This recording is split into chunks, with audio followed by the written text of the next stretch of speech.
안녕하세요. 모의고사 2회 3강 21번에서부터 30번까지 진행하겠습니다. 21번부터 30번은 이제 CS 개론 전체 문제가 다 포함되어져 있죠. 그래서 한번 살펴볼까요? 21번 먼저 보겠습니다. 21번은 휴스턴과 레빙거가 제시한 인간관계 형성 단계죠. 인간관계 형성 단계를 먼저 살펴보고 저희가 문제 풀도록 할게요. 149페이지에서 150페이지. 인간관계 형성 단계는 첫 단계에서는 대부분의 사람들이 처음 만나서 첫인상을 형성하는 단계겠죠. 그래서 사람을 어떻게 해요? 처음 봐서 관찰하면서 형성되는 관계죠. 그 이전에 뭐 어떤 정보가 있는 상태는 아니라는 거죠. 그래서 이것을 면식 단계라고 하고요. 두 사람의 직접적인 접촉 없이 무엇을 통해서 관찰을 통해서 서로 알아가는 단계다. 이때 우리가 첫인상을 형성할 때 오류가 생기죠. 그 오류에 영향을 미치는 요인이에요. 그래서 그릇된 인상 형성에 미치는 요인으로 가장 많이 영향을 미치는 게 뭐가 있을까요? 후광 효과라든가 뭐 악마 효과, 그 다음에 우리가 뭐가 있나요? 선입견, 그러니까 고정관념이겠죠. 고정관념, 이러한 것들에 의해서 우리가 첫인상을 형성할 때 잘못 형성하는 경우가 많다라는 얘기입니다. 이 단계를 넘어서면 그 다음에는 피상적인 역할 단계가 되겠죠. 그래서 이제 접촉을 하는 단계가 된다고 보시면 되겠습니다. 이때는 직접적인 교류가 이제 일어나는 상황이죠. 그래서 두 사람 사이에 직접적인 교류가 일어나는 단계인데 이때는 조건이 있죠. 공정성과 호혜성의 원칙이 성립이 된다라고 보시면 돼요. 그래서 이때 중요한 것은 인격적인 어떤 특성보다는 역할이 더 중요하게 작용한다 이렇게 보시면 돼요. 역할과 자신을 지나치게 동일시하거나 반대로 특정 역할에 피상적으로 개입하는 위험에 빠지기도 한다. 이 단계에서. 그래서 학생들이 처음 교수와 대면을 할 때, 그죠? 교사와 대면을 할 때 입학식을 해서 처음 만나는 단계는 면식 단계죠. 그래서 첫 번째 단계죠. 그죠? 면식 단계에서 첫인상 형성을 하겠죠. 그래서 관찰을 해서 서로 이제 알아보는 단계야. 아, 저 학생은 어떻게 했고, 아이들은 이번에 선생님은 어떻게 했다라고 판단을 하겠죠. 그 두 번째 단계가 오면 이제 피상적인 역할 단계가 돼요. 역할 단계. 이 단계에서는 어떤 거요? 교사와 또는 교수와 학생이라는 역할로 우리가 본다라는 거예요. 그래서 공정성과 호혜성의 원칙이 일어나는 단계라고 보시면 되고요. 그 다음 단계가 이제 넘어가면 시간이 흘러서 이때 이제 친밀한 사적 단계로 넘어간다. 이때는 서로 상호 우존 단계가 된다라는 거예요. 서로 우존한다라는 거는 뭐예요? 도움을 줄 수도 있고 받을 수도 있다라는 얘기죠. 그래서 두 사람 사이에 크고 작은 상호 우존이 일어나는 단계이다. 이때는 상호 교류가 개인 수준까지 발전하며, 그죠? 공적 수준이 아니라 개인 수준까지 발전하며 호혜성의 원칙이 초월된다라고 보는 거예요. 호혜성의 원칙이 초월된다라는 것은 공정해야 되는 건 아니죠. 그죠? 내가 하나 주면 하나 받고 이 단계를 넘어선다라는 얘기예요. 상호교류가 개인적 수준까지 발전하여 어떤 관계로? 사적 관계로 넘어가는 단계다. 이렇게 보시면 되겠습니다. 자, 그래서 우리가 인상 형성과 해체에서 형성 단계에서는 시험 문제가 두 가지 유형으로 시험 문제 나와요. 첫 번째 유형은 자, 형성 단계를 바르게 나열한 것은 그러면 첫 번째는 뭐예요? 첫인상 형성 단계, 두 번째는 피상적 역할 단계, 세 번째는 친밀한 사적 단계 해서 순서대로 바르게 나열한 거. 두 번째 유형은 어떻게 나타날까요?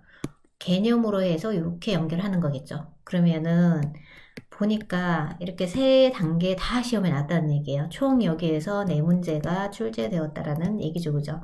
그러면 앞에 문제는 어떤 유형의 문제를 다뤄놨는지 한번 볼게요. 두 사람 사이에 직접적인 접촉이 없대요. 무엇을 통해서? 관찰을 통해서 서로 아는 단계. 자, 관찰이라는 키워드를 딱 보시면서 우리는 면식 단계라고 하죠. 그죠? 그래서 이게 첫 번째 인상 형성 단계. 그래서 여기서 첫 인상이라고 해도 되죠. 그죠? 그래서 첫 인상 형성 단계에서 첫 자를 빼고 그냥 인상 형성 단계로 표현을 했지만 그러함에도 3번이 답이죠. 그죠? 똑같은 의미예요. 그래서 체크를 해주시면 되겠습니다. 22번 인간관계 부적응 유형 중 그러면 여기서는 인간관계 부적응 유형을 찾는 거죠. 우리 앞에서 인간관계 부적응 유형을 배웠어요. 아노미 이론 기억나실까요? 그죠? 아노미 이론을 한번 떠올려 보시고 그 인간관계 부적응 유형 중에 우리가 이제 조금 더 세밀하게 들어온 그 다음이라고 생각하시면 돼요.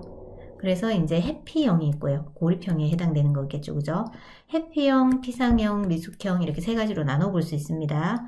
그리고 해피형은 경시형과 불안형으로 나누시고요. 피상형은 실리와 유희, 그 다음에 미숙형은 소외, 반목, 의존, 지배형 이렇게 나눠집니다. 그러면 자 해피는 그냥 딱 봐도 아시겠죠, 그죠? 그래서 인간관계를 해피하고 고립된 생활을 하는 사람, 이런 사람들은 어떤 게 더 있어야 될 것 같아요? 인간관계 폭이 극히 제한되어 있는 사람들이겠죠, 그죠? 그 중에서도 경시형은 인간관계를 중시하지 않으며 고독을 즐긴다, 스스로 고독을 즐기는 사람. 불안형 같은 경우는 불안과 두려움으로 인간관계를 피하거나 무시하지는 않는다. 그래서 두 가지로 구분하는데 지금 파란색으로 경시형은 시험 문제 나왔던 문제예요. 그러니까 체킹을 해주시고요. 그다음 피상형 같은 경우는 인간관계를 좀 얕게 가져가는 분. 그래서 깊이 있는 인간관계를 맺지 못하거나 겉으로는 굉장히 원만하고 인간관계가 넓어 보이지만 어때요? 그냥 보이지만 깊게 인간관계를 못한다는 얘기죠. 그죠? 그래서 실리형 같은 경우는 업무에 필요해서, 그죠? 그 다음에 유희형 같은 경우는 놀이에 필요하기 위해서, 놀기 위해서 사람을 사귄다, 이렇게 보시면 돼요.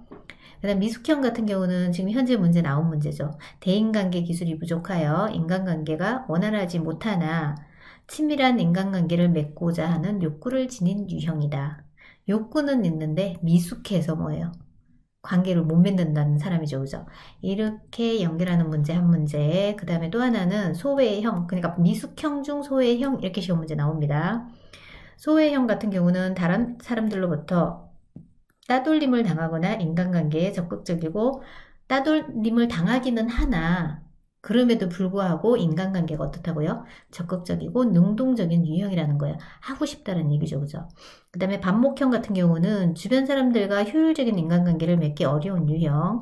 우존형 같은 경우는 다른 사람에게 항상 관심과 애정을 확인하고자 하는 유형. 그죠? 그 다음에 지배형 같은 경우는 자신을 중심으로 세력과 집단을 만들려고 하는 유형. 그러면 자 소외형은 최근 문제, 그 다음에 지배형도 문제로 나온다는 얘기죠. 그죠? 그럼 우리 미숙형에서만 시험 문제가 두 가지 유형으로 세 문제가 출제되었다는 얘기예요. 그래서 세 개 다 기억을 해 놓으시면 되고 한번 문제로 한번 들어가 볼게요. 자, 대인관계 기술이 부족해서 미숙하다라는 얘기죠. 그죠? 인간관계가 원활하지 못하지만 친밀한 인간관계를 맺고자 하는 욕구를 지닌 유형이다. 그래서 미숙형 3번 선택하시면 되겠습니다. 23번 대인지각 왜곡 유형 중 어떤 현상이죠. 그죠? 효과를 나타내는 거. 먼저 제시된 정보가 나중에 제시된 정보보다 대부분 인상 형성에 더욱 강력한 영향을 미치는 현상이다.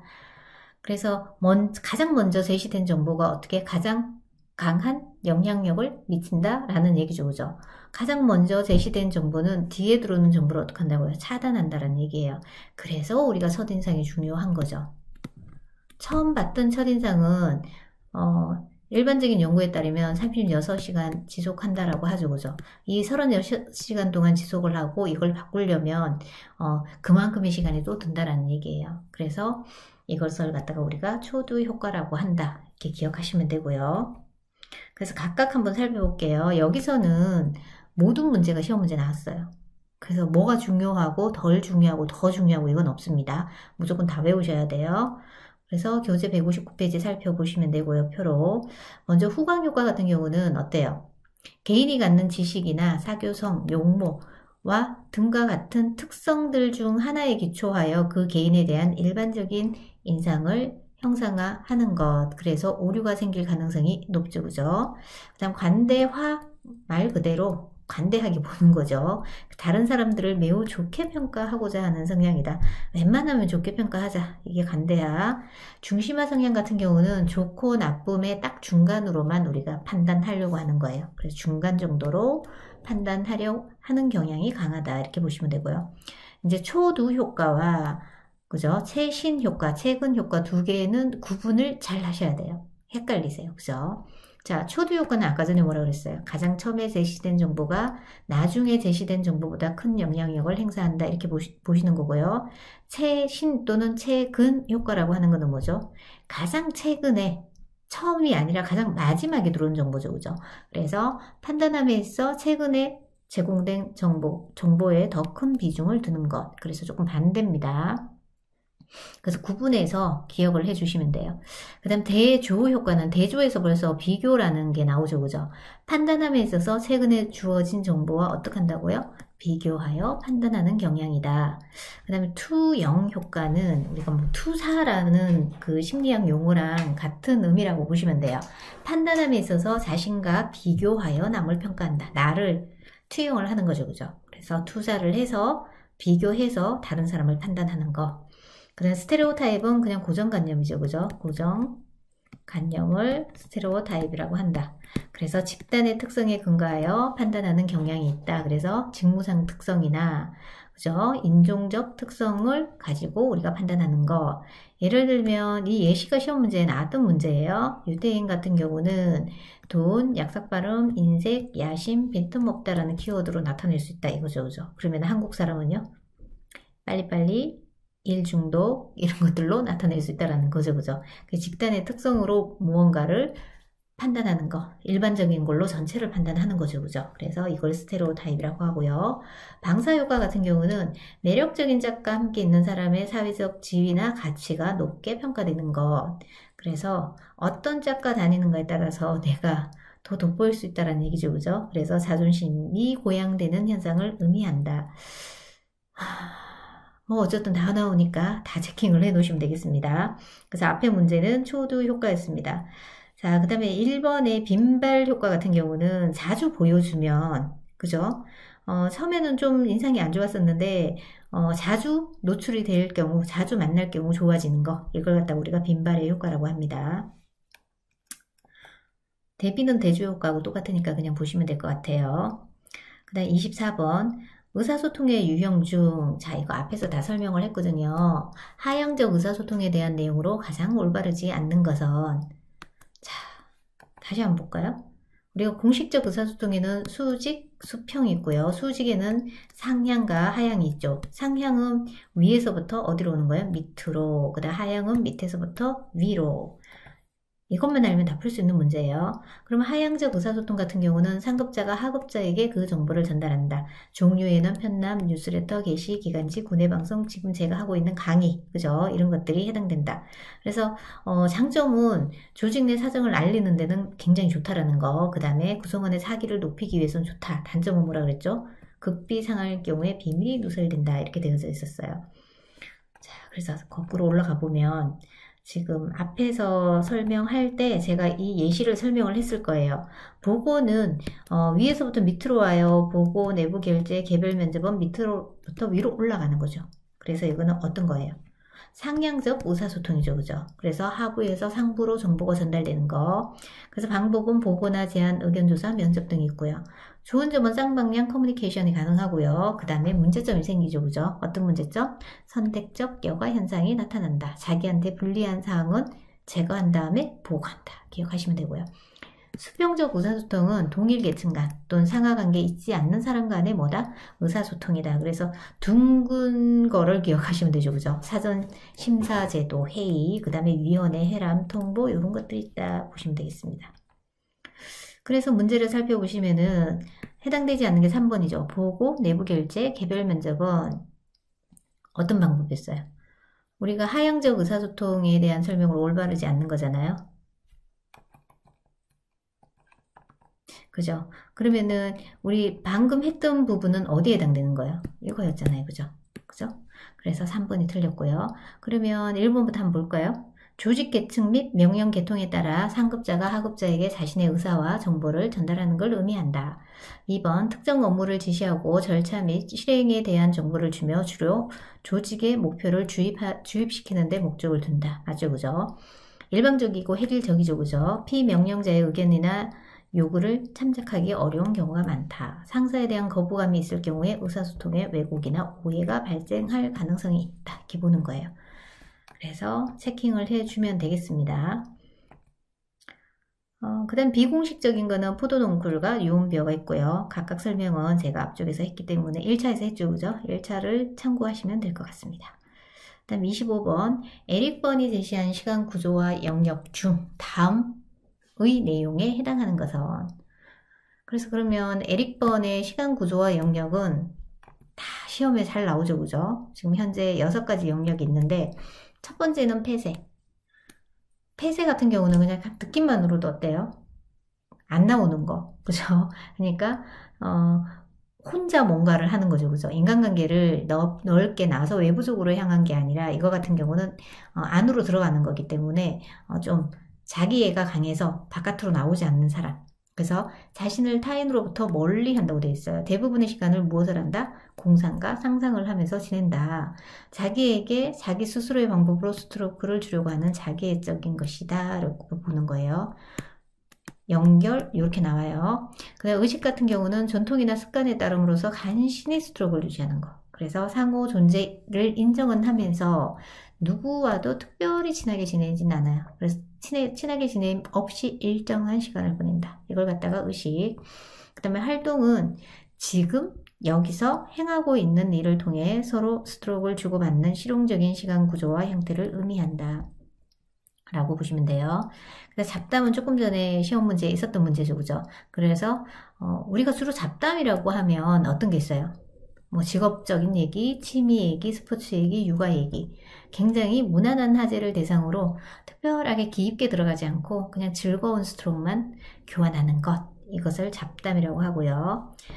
게임 같은 경우는 일종의 필요악과 같은 교류로 실제에는 인생의 불가결한 역할을 연출하기도 한다. 그래서 게임 같은 경우는 신뢰를 바탕으로 하지 않는 교류예요. 영이 되지 않는다라고 되어 있죠. 그죠? 그 다음에 친교는 두 사람이 서로 신뢰하여 상대방에 대하여 순수한 배려를 하는 진실한 교류라고 할 수 있다. 그래서 다 한 번씩 시험 문제 다 나왔기 때문에 다 기억을 해 주셔야 돼요. 그래서 직업, 취미, 스포츠, 육아, 무난한 화제, 잡담 5번. 그죠? 26번. 다음 중 어떤 자아 상태에서 보내지는 메시지에 대하여 예상대로의 반응이 되돌아오는 것. 예상대로의 반응이 되돌아왔다면 대화가 잘 되었다는 얘기죠. 그죠? 우리가 이제 교류 중에 교류를 3가지로 나눠볼 수가 있죠. 교류가 잘 됐어요. 그러면 이거를 평행교류 또는 왔다 갔다 잘했다는 거잖아요. 그 다음에 이걸 갖다가 상보교류라고 해요. 그죠? 1번. 2번은 교류가 제대로 형성이 안 되는 거. 내가 A라고 얘기했는데 B라는 답이 들어왔어. 이거는 뭐예요?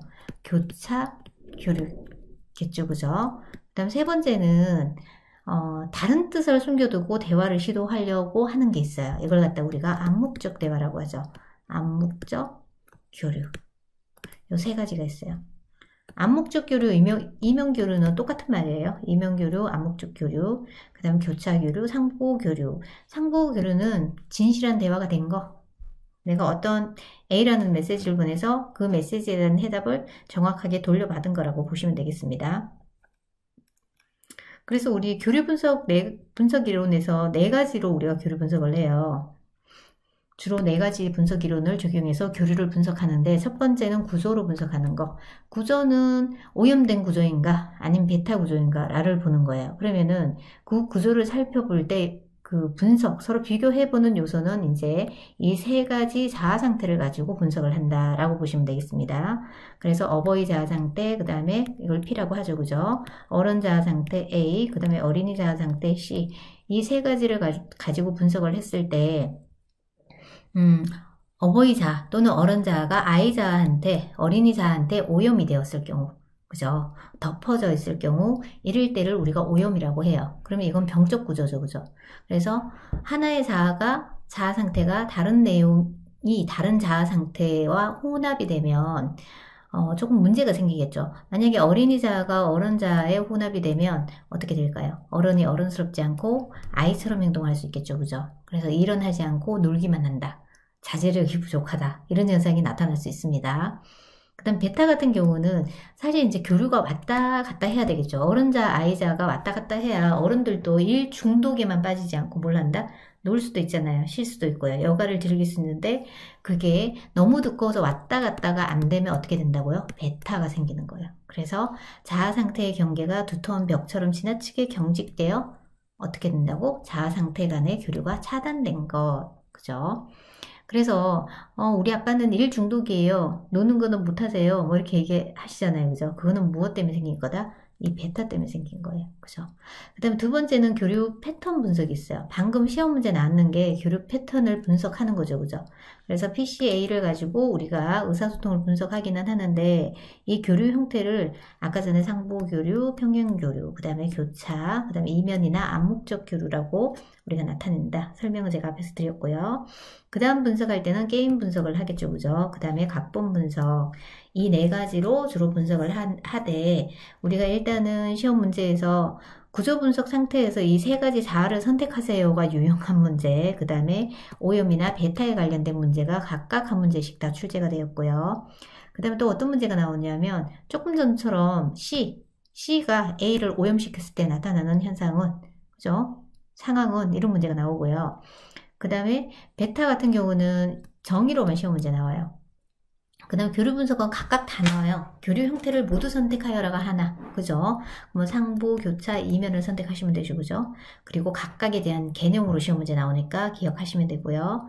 그 다음에 이제 게임 분석, 각본 분석은 그냥 한번 보시면 될 것 같고, 그 다음에 유형이 어떤 유형이냐면, 네 가지 분석 이론에 해당하지 않는 것은.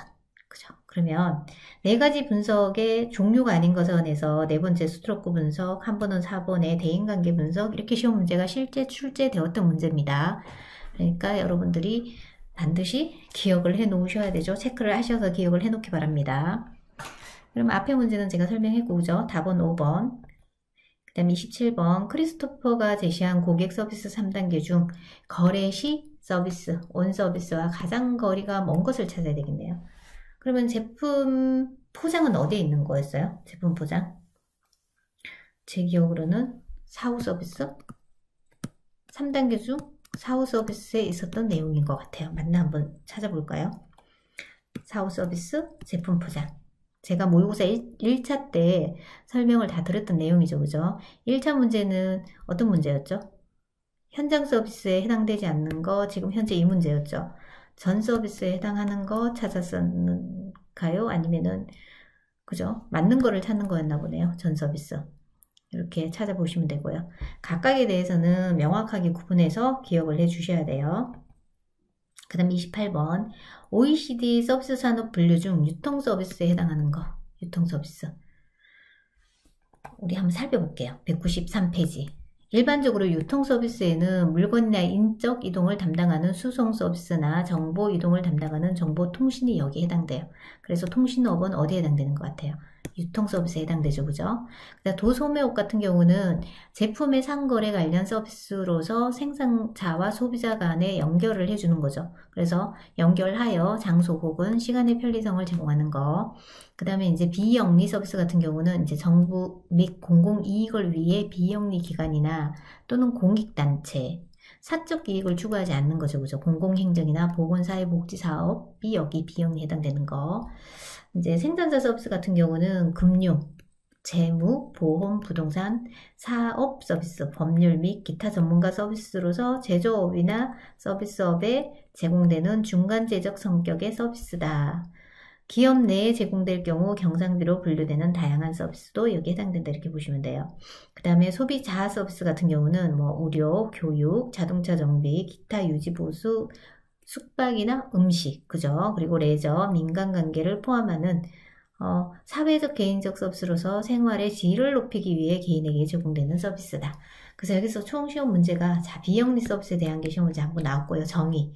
보기에 해당하는 것 이렇게 찾는 거. 그 다음에 소비자 서비스 이렇게 보기에 해당하는 것 이렇게 두 가지 문제가 나왔고요. 또 하나는 뭐냐면 조금 전처럼 유통 서비스에 해당하는 것은 통신업 이렇게 한 문제. 그 다음에 당연히 비영리 서비스에 해당하는 것도 나왔겠죠. 그죠? 그 다음에 소비자 서비스에 해당하는 것을 뭐 모두 선택하여라 또는 생산자 서비스에 해당하는 걸 모두 선택하여라 이렇게도 나옵니다. 그 다양하게 최근의 경향이기 때문에 좀 기억을 해 주셔야 될 것 같아요.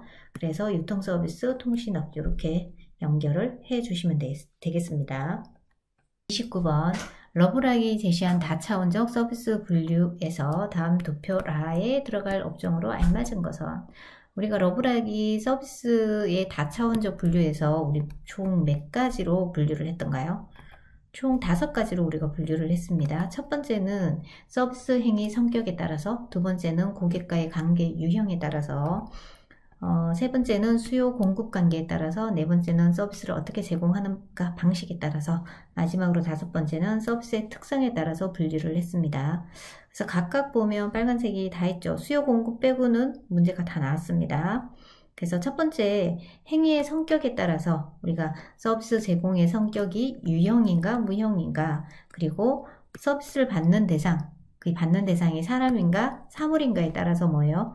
의류와 호텔, 여객 운송, 눈에 보이면서 사람한테 제공하는 거, 그죠? 의료, 호텔, 여객 운송 체크하시면 되고요. 근데 사람한테 제공하는데 눈에 보이지 않아. 그러면 광고, 경영, 교육, 이렇게 연결하시면 충분히 유추가 되는 부분이에요. 그리고 유형적이면서 사물에 제공을 한다. 화물 운송이나 장비 수리. 무형적이면서 사물에 서비스를 하는데 눈에 보이진 않습니다. 사실 우리가 은행에 돈을 넣는 건 눈에 보이나요? 그래, 법률 서비스를 받을 때 눈에 보이는 건 아니잖아요. 그죠? 이런 것들은 여기에 해당된다. 각각 들어갔던 다 문제예요. 이렇게 다 나왔던 문제입니다. 체크하시고요. 고객과 관계 유형에 따라서 서비스의 제공의 성격이 계속적으로 제공해야 되는지, 또는 단속거 한 번 거래하고 끝나는 건지, 또는 그 관계가 고객과의 관계 유형이 회원 관계인지 또는 공식적인 관계가 없는 건지에 따라서. 그러면 유추를 또 해보면 우리가 변수를 대입을 해보면 되겠죠. 그죠? 자, 계속적으로 제공해야 되면서 회원 관계예요. 그러면 우리가 은행 서비스는 가입을 해야 되는 거죠. 은행, 전화도 가입을 해야 되죠. 보험도 가입을 해야 돼요. 그죠? 근데 한 번 거래하고 거래를 안 하는 경우도 있어요. 그죠? 단속적인 거래 같은 경우는 이제 장거리 전화라든가 회원, 그러니까 연극을 보기 위해서 티켓팅 하는 거, 이런 것들은 회원 관계이긴 하지만 단속적으로 하는 거. 그 다음에 계속 제공하는데 공식적인 관계가 없어요. 우리가 이제 라디오 방송이나 경찰 서비스는 공식적인 관계가 없어도 계속 받을 수 있는 거죠. 그죠? 그 다음에 굉장히 단속적인 거래이면서 공식적인 관계가 없는 거, 렌터카나 우편 서비스가 여기 해당된다. 우편 서비스를 매일 받지는 않잖아요. 제가 필요할 때만 가져보죠. 그래서 2차 29번 문제가 여기 라에 들어갈 것은 찾는 거죠. 그래서 우편 서비스죠. 그래서 올라가 보면 여기 라에 해당하는 게 우편 서비스, 우편 배달이다. 이렇게 유추해 볼 수 있는 문제입니다. 그래서 세 번째는 수요 공급에 따라서 피크를 수요를 충족할 수 있다. 그 다음에 피크 수요에 비해 공급 능력이 작다. 그 다음에 많다 적다를 비교해서 우리가 유추하는 거고요. 피크 수요를 충족할 수 있는 거는 많을 때, 사실 이제 여름 같은 경우는 에어컨을 많이 쓰니까 전기가 문제가 될 수 있죠. 그죠? 그런 부분, 전화, 소방 이런 것들. 그 다음에 피크 수요를 충족시킬 수가 있다 해서 그런 수요 충족 요구도가 적은 경우, 이거는 뭐예요? 보험이나 법률 같은 경우는 필요할 때만 하는 거잖아요. 이게 막 피크가 있어요 라고 이렇게 얘기 안 하잖아요. 뭐 성수기예요 이런 얘기 안 하잖아요. 그죠? 그런 거. 피크 수요에 비해 공급 능력이 적다. 적은데 공급의 제한 정도는 이러한데 시간에 따른 수요 변동성이 많은 거는 회계, 그 다음에 호텔, 식당은 여기 해당되는 거. 피크 수요에 비해 공급 능력이 적은데 시간에 따른 수요도도 적은 거는 뭐예요? 위와 비슷하거나 기본적으로 불충분한 설비 능력을 가진다. 이렇게 돼 있어요. 그래서 사실 이제 세 번째 수요 공급 관계는 시험 문제 나오진 않았습니다. 그 다음 4번은 서비스 제공 방식에 따른 분류. 그래서 고객과 서비스 기업과의 관계를 분석한 거죠. 그럼 고객이 서비스 기업으로 가서 서비스를 하는 게 있고요. 그 다음에 서비스 기업이 고객으로 가는 게 있습니다. 그죠? 그래서 서비스 지점이 단일 입지인지 복수 입지인지 보는 거죠. 자, 고객이 서비스 기업으로 간다. 단일 입지다. 극장, 이발소. 그 다음에 복수 입지다. 그러면 버스나 패스트푸드점. 그 다음에 서비스 기업이 고객으로 간다. 반대죠. 그죠? 그래서 잔디관리나 택시, 방역 이런 것들은 단일 입지이면서 어때요? 서비스 기업이 고객에게로 가는 거죠. 그죠? 그 다음에 고객에게로 가는데 복수 입지다. 이거는 우편 배달, 긴급 자동차 수리가 여기에 해당된다. 이렇게 보시면 돼요. 그 다음에 서비스 상품의 특성에 따른 분류에는 사람의 근거한 정도가, 이게 앞에서 얘기했던 노동 집중도가 여기에 해당되는 거죠. 집중도 높다 낮다. 그죠? 그 다음에 서비스의 설비 또는 시설의 근거한 정도가 높다 낮다. 자, 한번 살펴볼까요? 자, 사람의 근거한 정도가 높아요. 그리고 서비스 설비 시설에도 근거한 정도가 높다. 그러면 인류 호텔이나 병원이죠. 그래서 뭐 5성급 호텔, 그죠? 병원도 우리가 설비, 시설이 다 구비되어져 있는 거, 장비들이, 그죠? 그런데 사람의 근거한 정도가 매우 높은데 시설의 근거한 정도는 거의 없어요. 컨설팅이나 회계, 지금 현재 제가 하는 뭐 교수라든가 또는 의사 이런 사람들이 여기에 해당되겠죠. 그 다음에 사람의 근거한 정도가 낮으면서 그 다음에 서비스 설비 시설의 근거한 정도가 높은 게 뭐가 있어요? 지하철, 렌터카 또는 추가하면 또 뭐가 있어요? 항공, 그죠? 이런 것들. 그 다음에 사람의 근거한 정도가 낮으면서 시설 설비 또는 시설의 근거한 정도도 낮은 거, 전화에 해당된다고 보시면 돼요. 그래서 이 5가지를 골고루 다 기억을 해 놓으셔야 돼요. 근데 가장 빈도수가 높은 거는 1번하고 2번에서 가장 많이 시험 문제 나왔습니다. 자, 그 다음 30번. 감성 리더십을 구성하는 요소 중 이제 감성 리더십에 대한 내용이죠. 그죠? 돈과 지위를 넘어서는 목표를 위해 일하려고 하는 열정이다. 여기까지 읽으시고 뭔가 글자 중에 가장 연관된 게 뭔 것 같아요? 동기잖아요. 그죠? 동기가 있어야, 목표가 있어야 어떻게 한다? 움직여지는 거잖아요. 그죠? 그래서 목표를 부여해서 사람을 움직이게 하는 게 동기부여잖아요. 에너지와 끈기를 가지고 목표를 추구하는 성향을 의미하는 것. 그래서 동기부여다. 그래서 좀 살펴보면, 자, 이 표는 여러분 시험 문제에 다 나오는 문제예요. 그래서 첫 번째 유형 문제는 5가지 요소에 해당하지 않는 것. 그래서 여기 보면 뭐 소셜 스킬이라고 나오기도 했고요. 사회 대응 기술이라고 나오기도 했습니다. 그 다음에 자아인식 해서 이렇게 연결하는 시험 문제 있습니다. 자아인식은 자신의 기분, 감정과 본능적 욕구와 이것들이 타인에게 미치는 영향을 인식하고 이해하는 거. 그죠? 그 다음 두 번째는 자기 조절 능력이 있어야 된다. 자기를 스스로 통제할 수 있어야 된다는 거. 혼란스러운 충동, 기분 통제, 그 다음에 방향 재조정 능력, 행동에 앞서 생각하고 판단을 유보하는 능력이 있어야 된다. 그죠? 그 다음 동기부여 능력 같은 경우는 방금 했던 거죠. 그죠? 부와 지위를 넘어서는 목표를 위해서 일하려고 하는 열정, 뭐 이런 것들. 그 다음에 이제 감정이입 같은 경우는 타인의 감정을 이해할 수 있어야 되는 거. 그래서 감춰져 있지만 우리가 알 수 있어야 되는 거. 그래서 타인의 감춰진 감정을 이해할 수 있는 능력. 그래서 배려와 공감 능력이라고 하죠. 현대사회에서는 굉장히 필요한 부분이죠. 타인의 감정 상태에 따라 대처하는 능력이 있어야 된다. 이렇게 보는 거고요. 그 다음 대인관계 기술 같은 경우는 인간관계를 유지하는 능력이에요. 그래서 인간관계를 유지하고 네트워크를 형성하는 능력이다. 이렇게 보시면 돼요. 여기에서 라포를 형성하고 공통점을 발견하는 능력 이렇게 되어져 있는데 이 라포라는 용어가 시험 문제에 한 두세 번 정도 나온 것 같아요. 그래서 라포 같은 경우는 신뢰 형성이거든요. 두 사람 사이에 상호 신뢰를 형성하는 과정을 심리학적 용어에서 라포라고 합니다. 그래서 우리 처음 만나서 안녕하세요. 저는 이서입니다. 라고 저를 알리죠. 그리고 상대방도 안녕하세요. 땡땡땡입니다. 하면서 서로 명함 교환을 하면서 뭘 하는 거예요? 신뢰 형성을 하는 거. 이걸 갖다가 라포라고 한다. 이렇게 보시면 되고요. 시험 문제가 정의를 연결하는 시험 문제 나오고요. 총 3가지 유형의 문제인데 첫 번째 유형 기억나시나요? 5가지 요소에 해당하지 않는 거. 두 번째는 각각 정의에 따라서 각 요소를 연결하는 거. 그 다음에 특징을 연결하는 게 또 시험 문제 나와요. 그래서 특징은 자 대인관계 기술 가장 많이 빈도수 1번. 그죠? 그 다음에 동기부여 이 2번째로 빈도수 많게. 그죠? 그 다음에 3번째가 아마 자아인식일 거예요. 그래서 나머지는 시험 문제 안 나왔어요. 3가지 기억하시면 돼요. 자, 그래서 우리가 개론 파트 문제 30번까지 문제는 다 풀었습니다. 그래서 다음 회차에서는 저희가 전략 파트 문제를 시작하겠습니다. 오늘도 고생하셨습니다. 감사합니다.